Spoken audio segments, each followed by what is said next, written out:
Amazônia, a maior floresta tropical da Terra.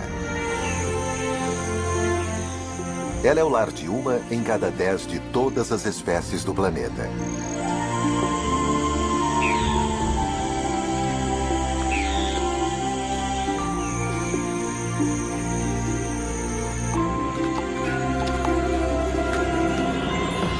Ela pode parecer um vasto paraíso tropical, mas esconde um lado mais cruel.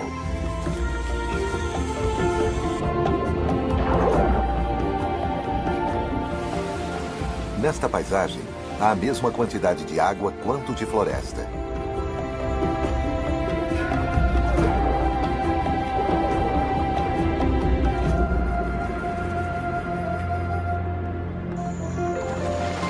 E todos os anos, estes dois mundos colidem, quando a floresta se enche de água.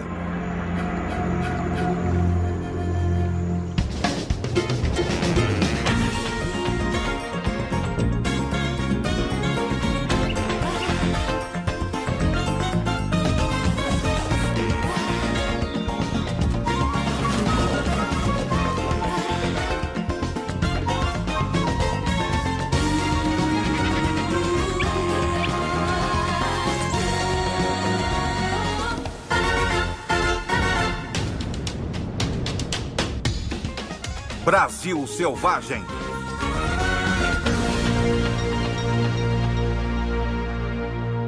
A Sombra do Gavião. A Amazônia é inimaginavelmente grande. Dentro deste espaço verde, um número enorme de animais luta para sobreviver. A cada manhã, bugios saúdam o dia. Eles estão anunciando seu domínio dessa parte da floresta. Mas seus chamados alertam um assassino perspicaz.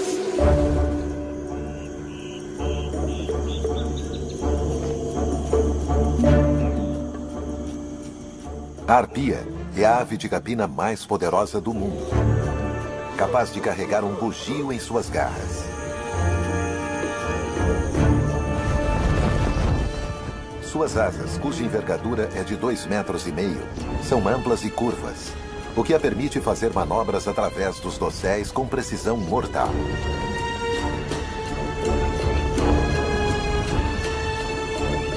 As pernas da arpia podem chegar a ter a espessura de punhos humanos e ela tem as maiores garras entre todas as aves de rapina.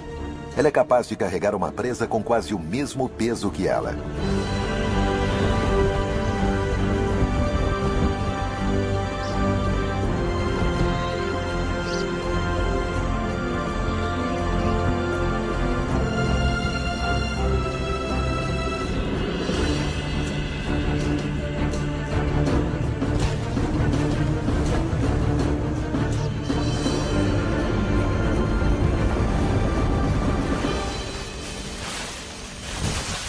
Mas dessa vez, o objetivo da arpia era somente um galho.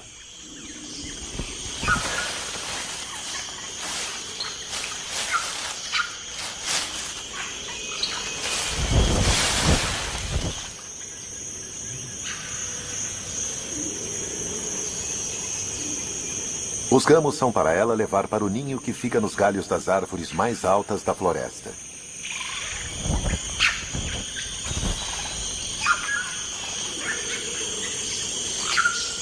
Mas esses ramos verdes talvez não sejam utilizados na construção ou embelezamento do ninho. As folhas de muitas das plantas desta floresta contêm substâncias químicas, venenos, para evitar que os animais as comam. E essas folhas podem agir como repelentes contra insetos. A ave talvez esteja usando armas químicas.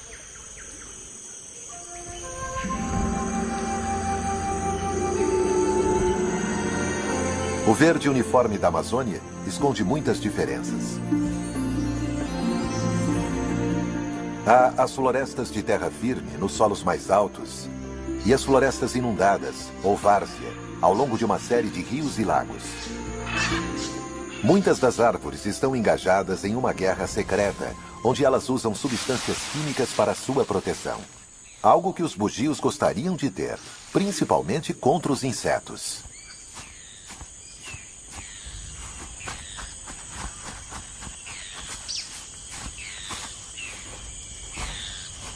Quando não estão se coçando, os macacos fornecem um serviço às árvores. As figueiras oferecem frutos nutritivos e macios com sementes pequenas.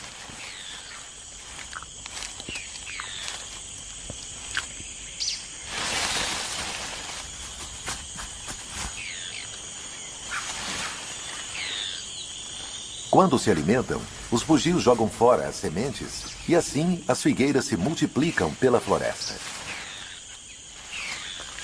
Na guerra invisível, as árvores lutam para manter suas folhas, muitas usando venenos para evitar que os animais as comam, mas ao mesmo tempo incentivando as criaturas a comerem seus frutos.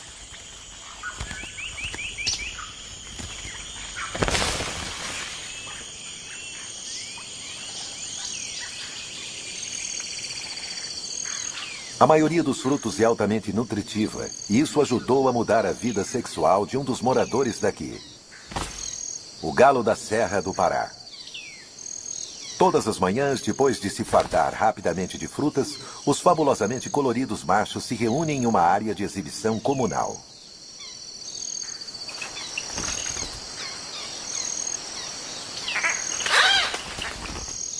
Cada macho é dono de um poleiro e de um pequeno pedaço de chão abaixo dele. É por serem abastecidos pelas frutas que os machos conseguem passar a maior parte do dia se exibindo. Eles competem entre si, tentando afastar outros machos de seus poleiros.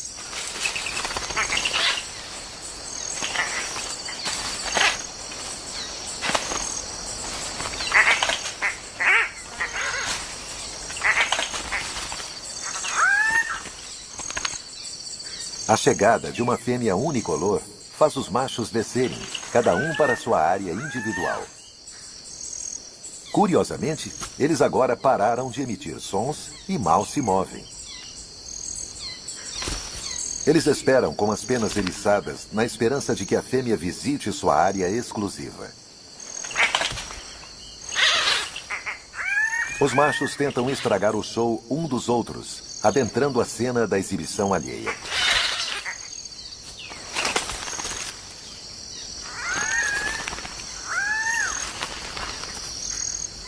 A fêmea observa e avalia a qualidade do que os machos têm a oferecer. Eles usam faixas iluminadas pelo sol para salientar seu esplendor.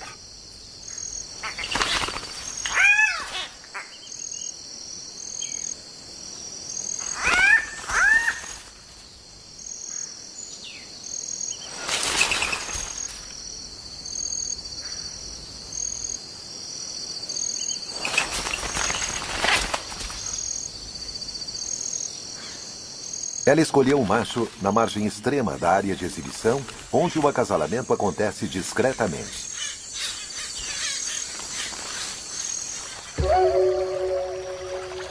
As árvores oferecem frutos comestíveis como uma recompensa aos animais que espalham suas sementes, mas muitas se defendem com um escudo químico para evitar que suas folhas sejam comidas.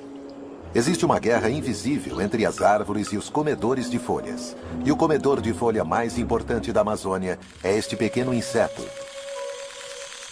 a formiga cortadeira.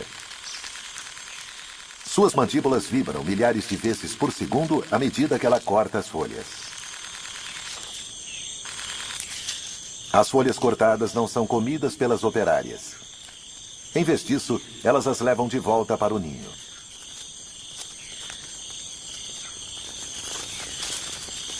À medida que se deslocam, as formigas deixam uma trilha de odor para marcar o caminho. Esta substância química, um feromônio, é muito poderosa, e cada formiga consegue produzir apenas 1/bilionésimo de uma grama dele.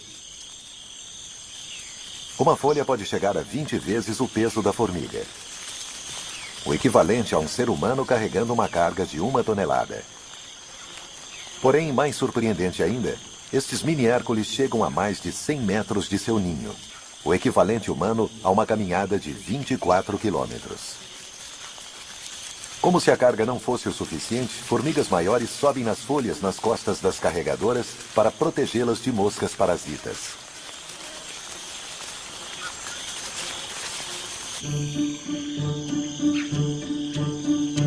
O ninho subterrâneo é enorme e pode abrigar cerca de 8 milhões de indivíduos.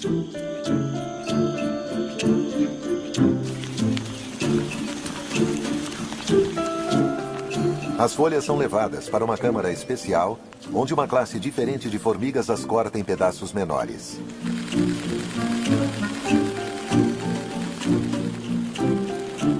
O objetivo de toda essa indústria é alimentar um fungo.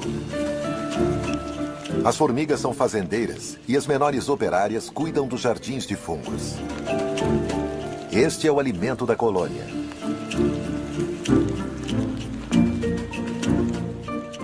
As formigas e os fungos dependem totalmente uns dos outros. Se as formigas trouxerem folhas envenenadas que não sejam adequadas aos fungos para o ninho, algo as avisará e então elas coletarão outras folhas. A rainha é uma gigante no mundo liliputiano. Ela chega a pesar 1.500 vezes mais do que as formigas jardineiras.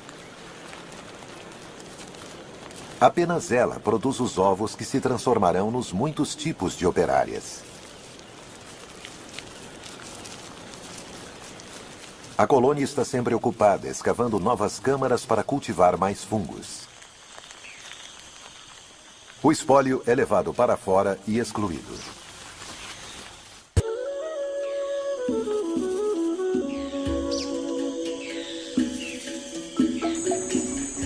As formigas encontraram um método de lidar com as folhas tóxicas.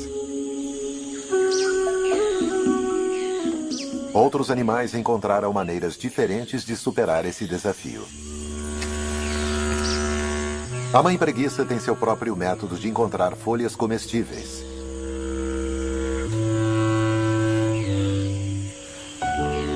Bem devagar.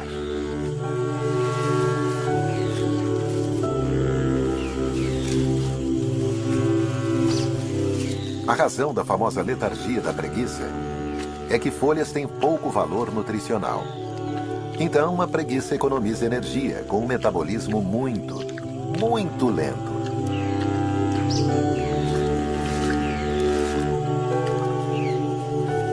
A preguiça usa seu apurado olfato para encontrar folhas com poucos agentes venenosos. E o filhote aprende com a mãe. O movimento denuncia a presa ao predador.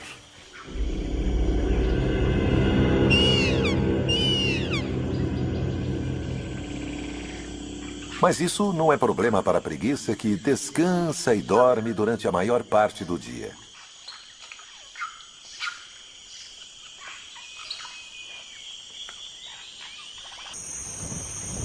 A agitação no ninho.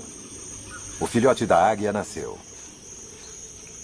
A mãe fará a maior parte das tarefas do ninho, abrigando o filhote do feroz sol tropical.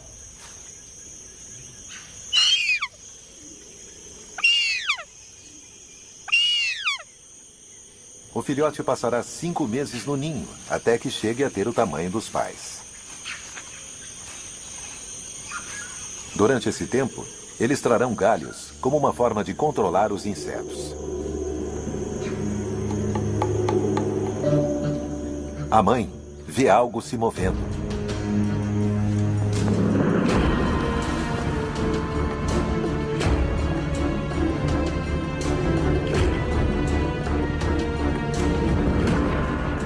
Não é a preguiça, é um bugio.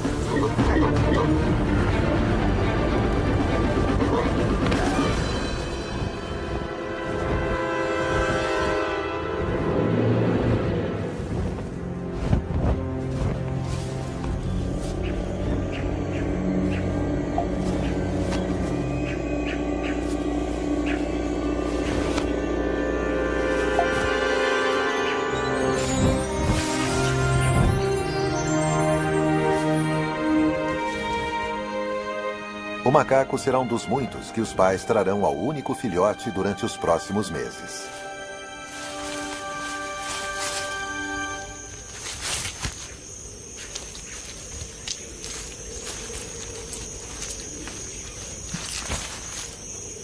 Apenas as maiores árvores na floresta conseguem suportar o enorme ninho da arpia. E uma das favoritas dessa ave é a castanheira. é um gigante da floresta e seus frutos também são enormes. Eles chegam a pesar 2 quilos e como a árvore chega a 50 metros de altura, os frutos têm um longo caminho na queda. Existem até registros de mortes entre humanos atingidos por aquelas castanhas. O fruto é duríssimo e por muito tempo não se soube que animais conseguissem abri-lo. Mas agora sabemos que este roedor, a cutia, não só come as castanhas, como ajuda a produzir novas árvores.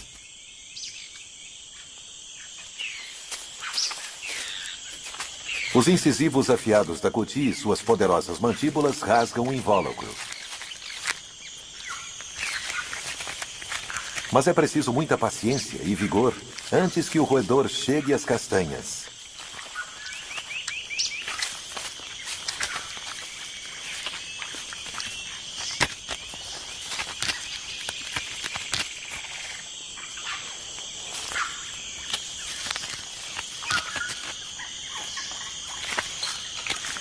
A cutia come algumas e enterra o restante para mais tarde.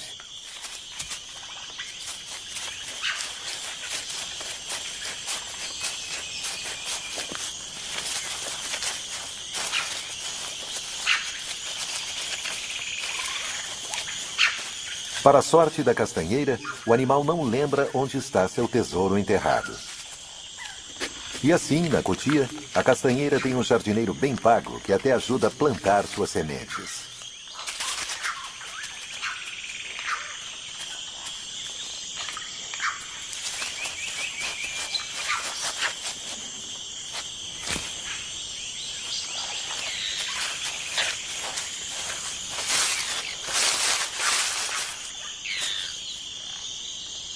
As sementes ficam dormentes por mais de 1 ano antes de germinarem.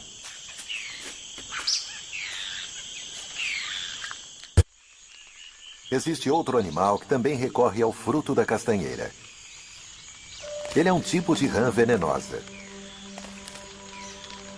É possível que essa rã obtenha suas toxinas das formigas e cupins que ela come, que por sua vez obtém seu veneno das folhas. A rã concentra o veneno e avisa isso aos outros através de suas cores brilhantes. A fêmea põe os ovos no chão úmido da floresta.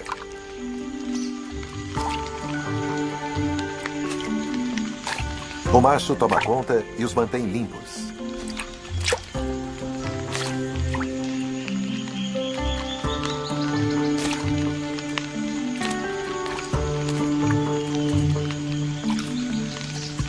Quando nascem, ele lhes dá carona.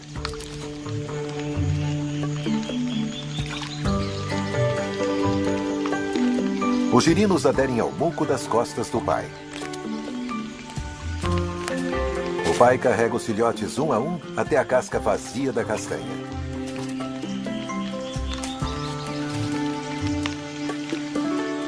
Ele verifica o lago em miniatura para ver se tem alimento bastante para seus filhotes.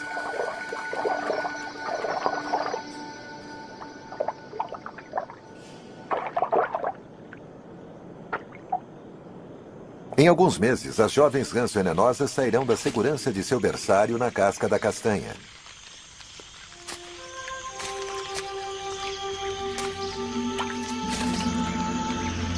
A floresta amazônica é um lugar difícil onde viver. Não é um paraíso, pois está repleto de plantas venenosas e desagradáveis que seus habitantes precisam enfrentar. Os bugios precisam descansar e dormir durante horas, enquanto digerem as folhas que comeram.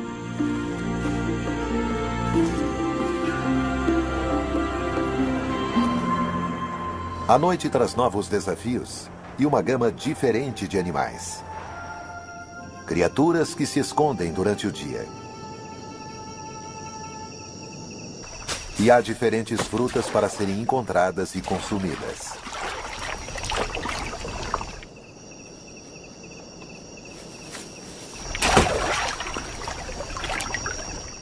A cuíca se prepara para a noite.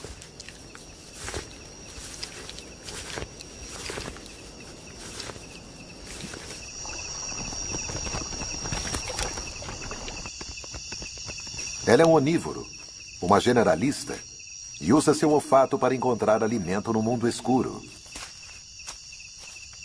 Mas ela precisa competir com morcegos frugívoros. Uma fruta deste tamanho é uma atração irresistível.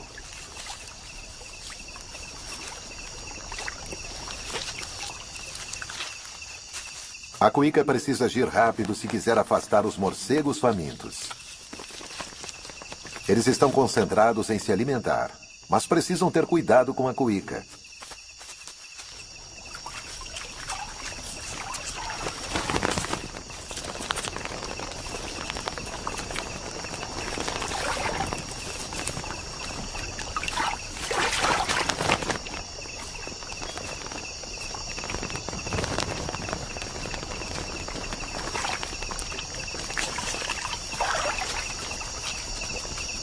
A atração das frutas no solo é tanta que quando a cuíca vai embora, os morcegos retornam.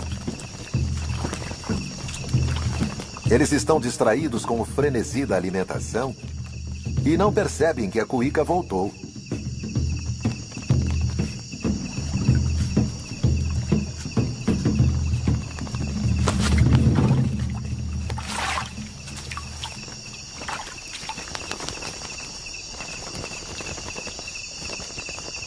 A Amazônia é um mundo onde muita coisa fica escondida, onde as árvores oferecem frutos enquanto defendem suas folhas. Um mundo de venenos, onde plantas e animais lutam em uma guerra invisível.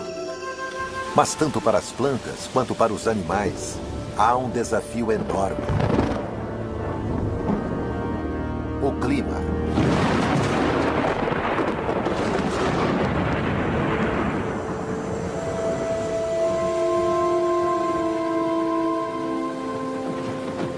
A Amazônia é uma floresta tropical. Cerca de 250 centímetros de chuva caem todos os anos.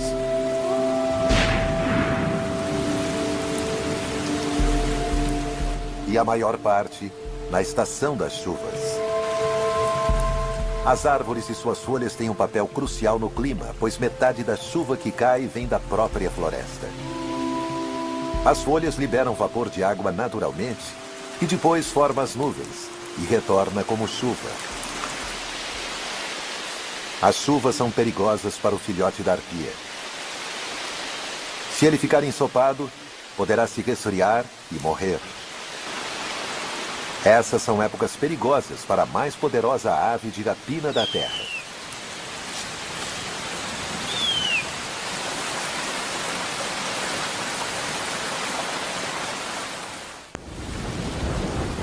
As chuvas transformam a floresta amazônica e muitos de seus rios.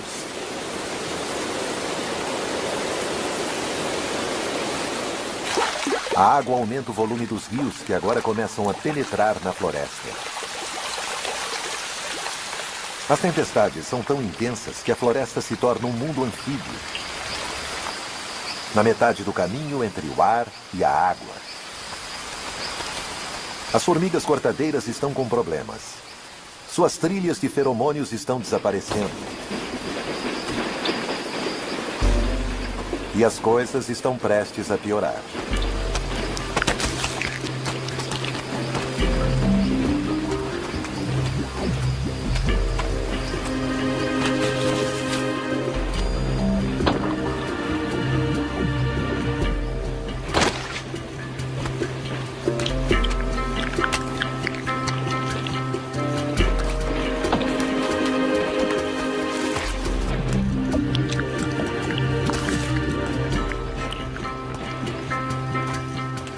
Não são apenas as torrentes de água vindas de cima.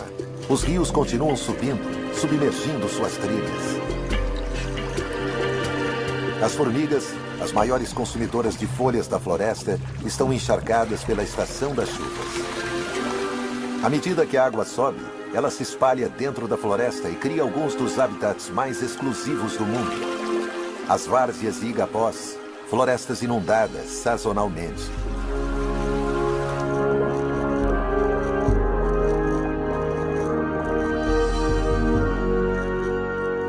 Quase 250 mil quilômetros quadrados de floresta estão sob as águas.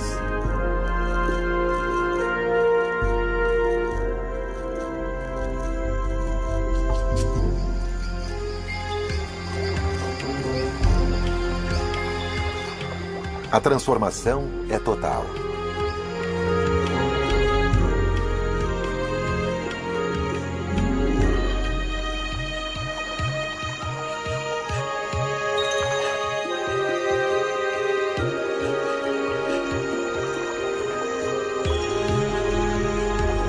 Onde antes as aves faziam seu poleiro e as cutias se alimentavam, agora há novas oportunidades.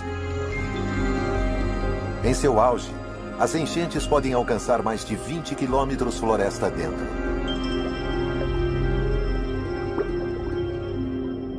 A água está verde, cheia de plâncton microscópico que alimenta cardumes de pequenos peixes à medida que eles se movem por entre a floresta inundada.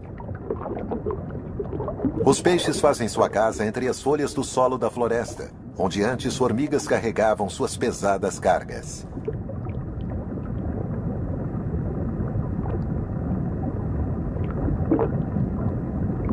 Este macho da espécie Rivulus é atraído por uma fêmea. Ela é maior e envia fortes sinais sedutores.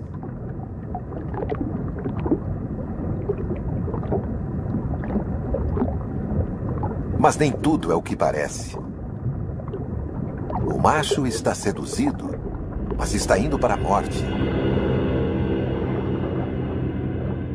A fêmea não é da sua, mas de outra espécie, a Erythrinus, uma fêmea fatal dos peixes que imita uma fêmea comum, atraindo assim o macho para a morte.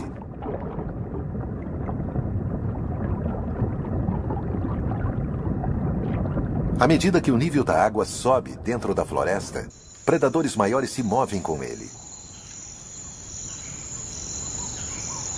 A mata-mata fica na linha de frente à medida que a enchente avança por entre as árvores.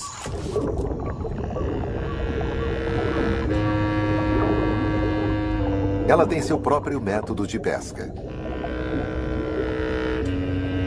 Uma de suas técnicas é se misturar ao pano de fundo.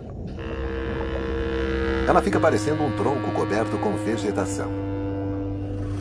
Seu disfarce é tão completo que os peixes vêm mordiscar seu casco. A única limitação desse predador é que ele precisa respirar.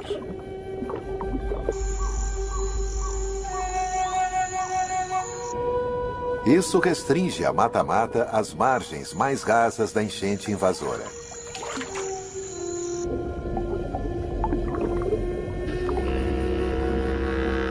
A tartaruga se posiciona de novo e espera.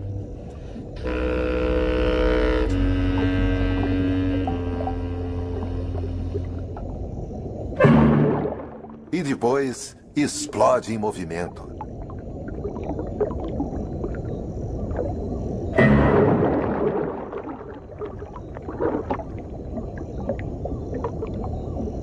Para a maioria dos peixes, o fim é tão inesperado quanto repentino.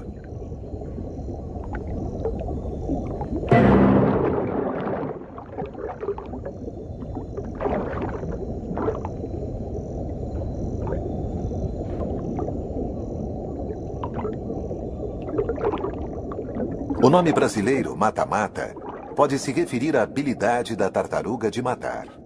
Se for isso, é realmente muito apropriado.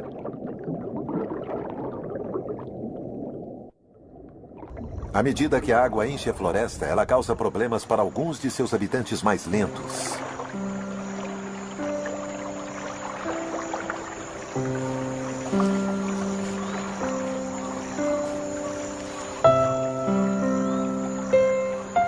A preguiça enfrenta o novo desafio de ter que se mover de árvore em árvore à medida que procura folhas menos venenosas.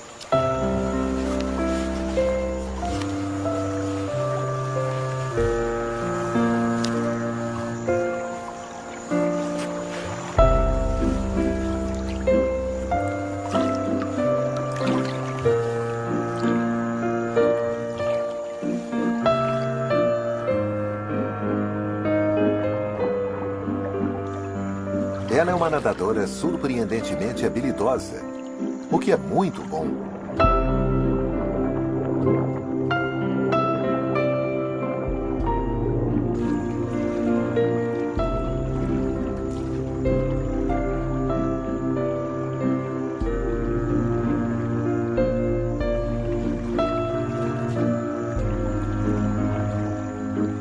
Mãe e filhote conseguem percorrer a nado, muito devagar, as curtas distâncias entre as árvores.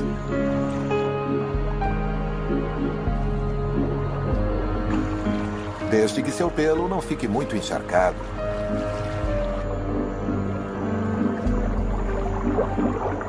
Curiosamente, o pelo molhado da preguiça pode ser uma bênção disfarçada, pois incentiva as algas verdes a crescerem, o que proporciona uma espécie de camuflagem.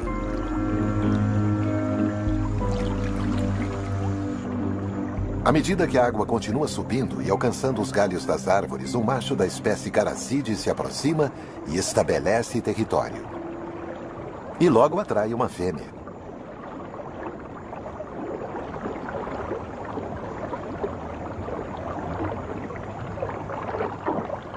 O macho vigia um trecho de água abaixo de um galho. Os caracídeos são os únicos entre todos os peixes que colocam seus ovos nas folhas acima da água. O ato de acasalamento exige coordenação extraordinária e o tempo perfeito.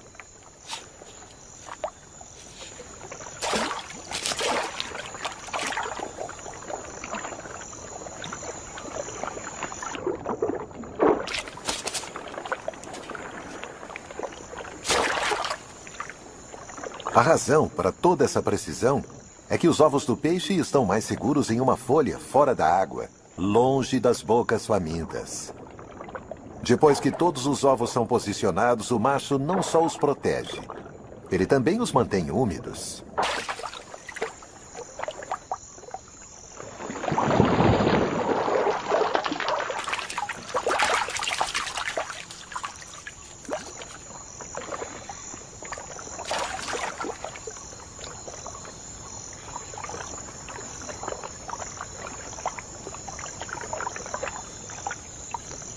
Os ovos se desenvolvem rapidamente e depois de 2 dias, os bebês estão prontos para eclodir.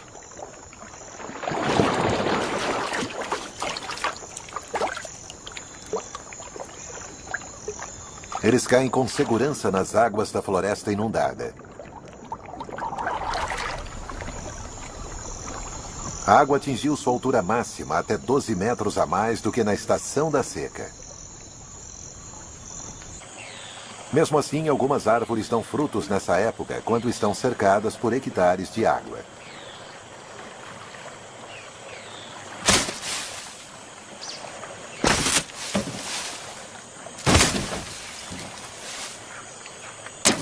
As sementes da seringueira parecem estar sendo desperdiçadas, caindo dentro da água. Mas nada poderia estar mais longe da verdade.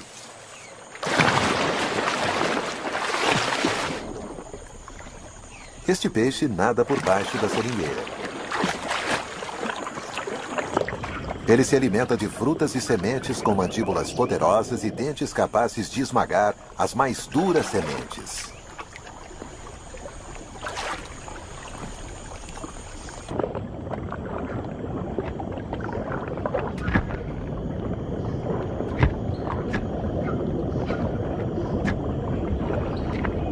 O estranho relacionamento entre peixe e árvore é mutuamente benéfico.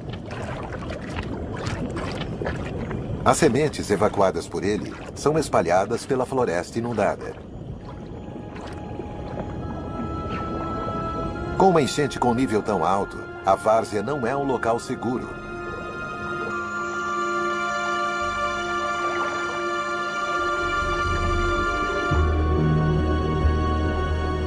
Pois o pirarucu, o maior peixe da Amazônia, espreita nessas águas.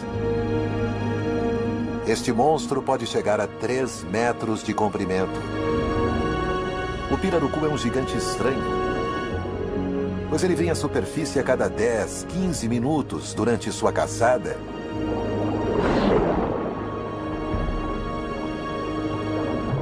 Pois ele precisa respirar.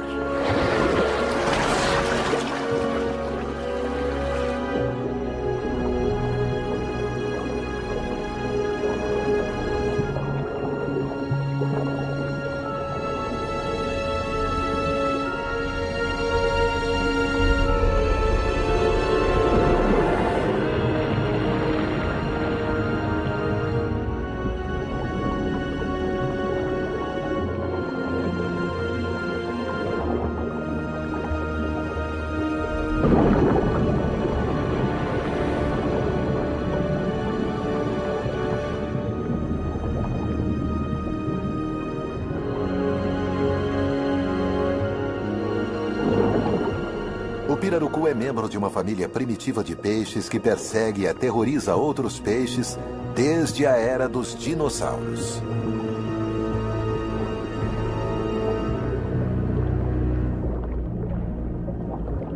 E ele tem um parente, outro peixe dinossauro, que assombra o mundo submarino de folhas da floresta inundada. Ele tem um alvo bem diferente. As pequenas criaturas que ficam presas nos troncos e ramos das árvores sob as águas.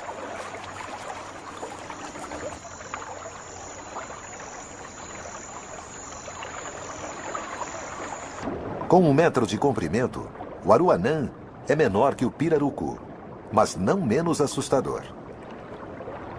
A enchente o atrai mais perto do topo das árvores e de suas presas.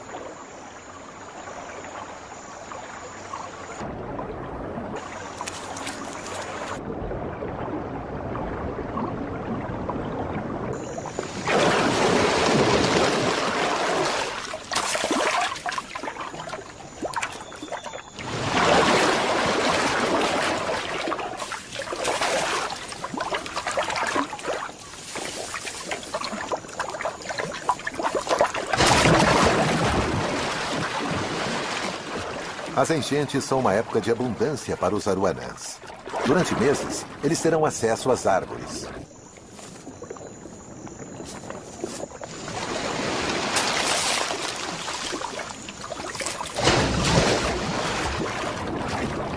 Mas o que é bom, dura pouco. As águas começam a retroceder.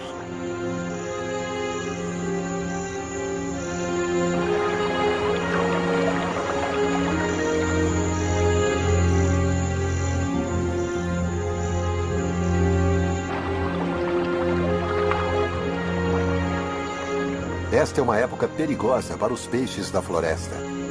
É fácil ficar preso nessas poças, no solo da floresta. Mas nem todos os peixes estão indefesos. À medida que as poças esvaziam, o Erythrinus, o imitador de assassinos, simplesmente nada sobre o solo. A gravidade o leva rio abaixo. Desta forma notável, ele escapa da morte certa.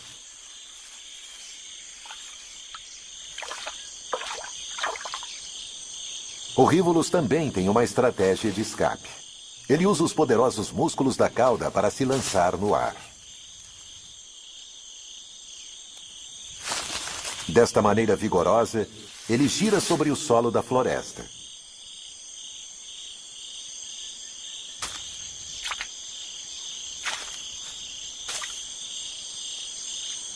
E acaba chegando em águas permanentes.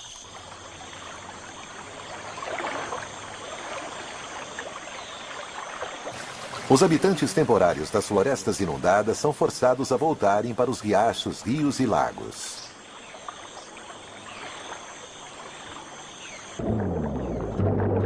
O papai pirarucu vigia seus filhotes. Eles nasceram quando as águas estavam altas e cresceram rapidamente na floresta inundada. Agora, o peixe-monstro mostra seu lado gentil, cuidando de mais de 100 filhotes. Eles já adquiriram o hábito de respirar, e essa habilidade é crucial para filhotes e adultos, pois as águas quentes têm uma quantidade muito baixa de oxigênio.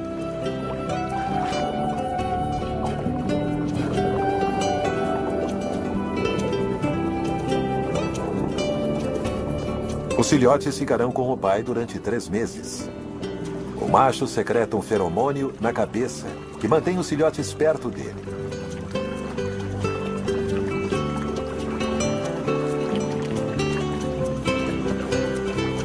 Eles crescerão e chegarão a 1 metro de comprimento quando tiverem 1 ano de idade. Poucos desses filhotes chegarão à fase adulta, mas os que chegarem se tornarão os maiores peixes de água doce da América do Sul e os terrores da floresta inundada.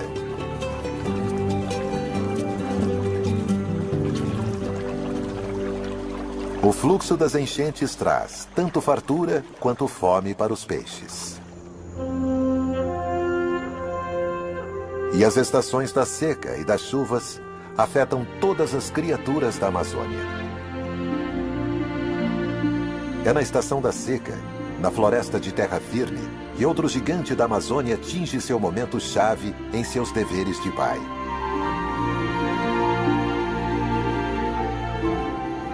A arpia traz uma refeição para o ninho.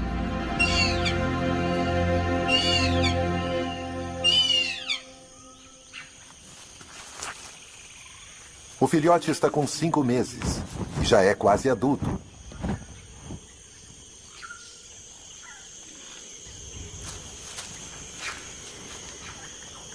Durante seu longo período no ninho, seus pais lhe trouxeram macacos e preguiças, colocaram folhas para afastar os insetos e o protegeram das chuvas.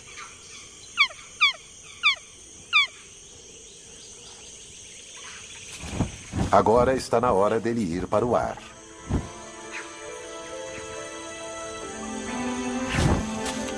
Mas antes, o filhote precisa fortalecer suas asas e músculos.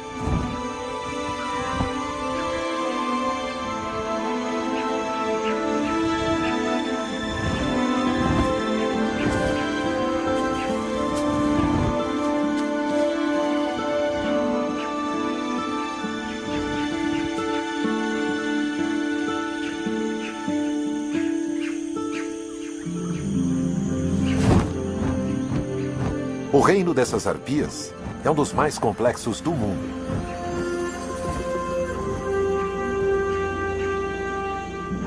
As árvores são a chave para a maioria de seus segredos. Elas guardam suas preciosas folhas com venenos. E essas mesmas folhas liberam vapor d'água, que por sua vez produz as nuvens que alimentam as mais notáveis enchentes da Terra. Versão Marshmallow São Paulo.